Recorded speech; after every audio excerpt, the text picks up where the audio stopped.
tahay 7 December 2020 shirka Soomaaliya iyo iskaashiga caalamiga kaasoo ay Soomaaliya bulshada caalamka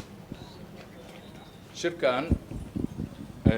oo warmurtiyeedkii ka soo baxay aan halkan ku hayno maadaama uu shir caalami ahaana uu ku qoran yahay Ingiriis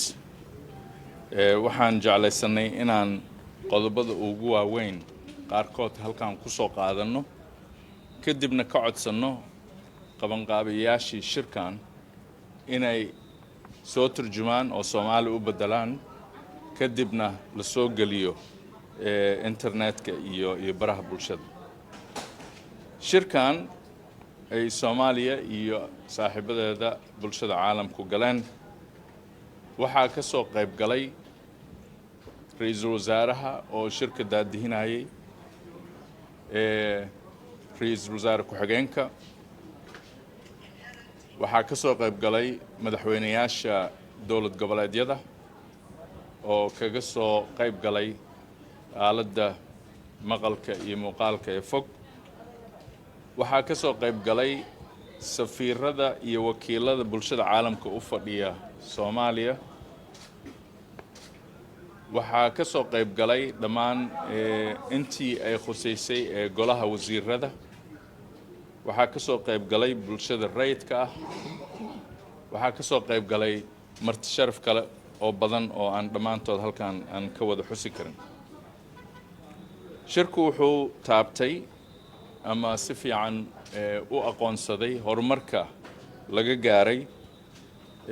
tan iyo shirkan kii ka horeeyay markii la qabtay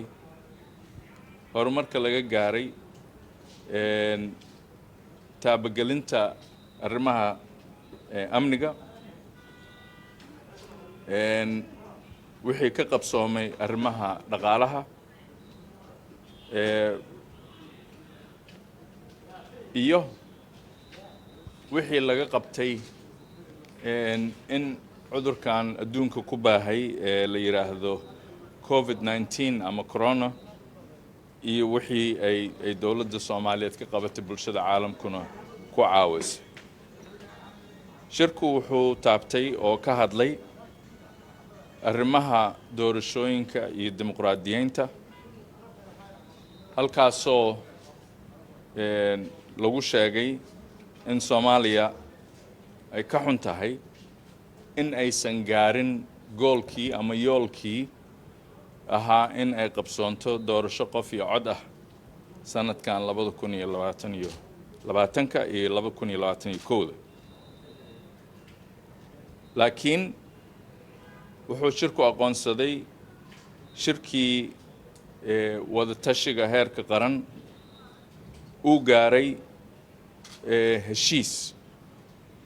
ku saabsan qabashada doorashada 2020 taasoo aanan ahayn doorasho qof iyo cod ah heshiiskaasoo qabsoomay bishii September 2020 iyo in Soomaaliya iyo saaxiibada caalamkuba ay ballan ku galeen rabaanna inay fuliyaan doorashada qof iyo cod ah 2024-2025 warqaddu waa dheer tahay waxyaalo badan oo muhiim ah oo wasaaradaha kala duwan ee ay khusayso shirkan iskaashiga caalamiga ah ayaa halkaa ka hadlay dadkii ka hadlay